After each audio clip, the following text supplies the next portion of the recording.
Hi there, Sharon. 2,822 of what you up to now. Obviously, open book here. Don't have a problem sharing things. And today I'm sharing, we're talking about disease, illness, pain would probably fall under this category as well, and how we can use it to supersize into our business and how we can use it to be a better version of ourselves. And one of the tools I found following my sudden, I found it before my sudden cardiac arrest, but I didn't really pay attention to it. After my sudden cardiac arrest, I paid attention to it. And I didn't share in the other groups the heart category because I saved it for now because and I'm going to share it because a sudden cardiac arrest or myocardial infarction, I believe it's called, is a big deal. It's definitely a big wake up call to anyone that ever has one, and I don't recommend it. But since it's my experience, I'm going to share it. Louisa has this terrific book called You Can Heal Your Life. And in it, she has in the back of the book, a reference guide that you can look up. And she says, okay, well, what's your problem? Go ahead and look it up. And I shared my knees and I shared my eyes in Supersize Your Business. So here I'm going to share the heart one. And then she's got listed then a column for probable cause and then a new thought pattern in a new perspective, an affirmation or a different way of looking at it in order to heal that and have it not be a challenge or a problem or a setback for you in your life or in your business or in any area or aspect of your life. So look at heart. Heart, it says, and included under attack, MI, myocardial infarction, coronary thrombosis, literally a heart attack, anything like that. Probable cause, squeezing all of the joy out of the heart in favor of money or position, etc. And then the recommended thought pattern, I bring joy back to the center of my heart. I express love to all. And so that's one I'll be working on today. The heart represents the center of love and security. And so that's as far as blood. It says, go look up blood and see what that has to say. And it says, my heart beats to the rhythm of love. And those are both really good affirmations. And so I'm going to add all three areas to my affirmations for today because that's just one of the tools I use to create what it is that I want in my life. So we're talking about disease, pain. I've had chronic pain since my 20s. And so I learned pretty early on, and I didn't learn it the easy way. I learned it the hard way by feeling sorry for myself in a dark room for like a year and laying in bed thinking, oh my God, this is awful, this is awful, this is awful. And then I got the no diagnosis from the doctors. Back then, they didn't do a team approach for medical care yet. I'm that old. And so I had my kidney doctors. I had my rheumatologist because I was having a lot of joint problems and arthritis symptoms.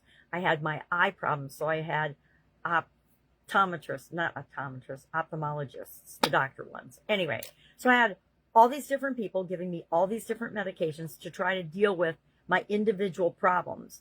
And I kept getting worse and worse and nothing was helping. And they weren't communicating with one another. And so it was just me as the central common element to try to figure it out.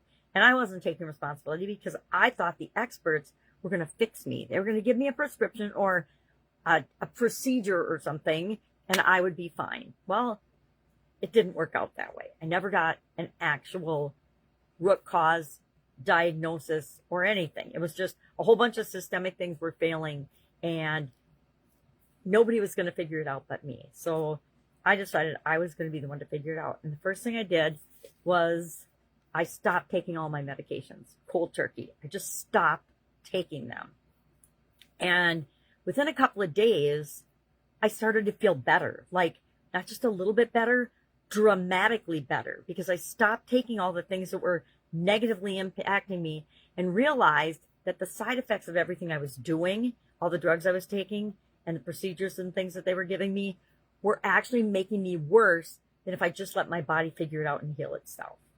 So that's one of the biggest lessons I've learned in my life is that, yep, there can be a medical solution for what it is that's ailing you.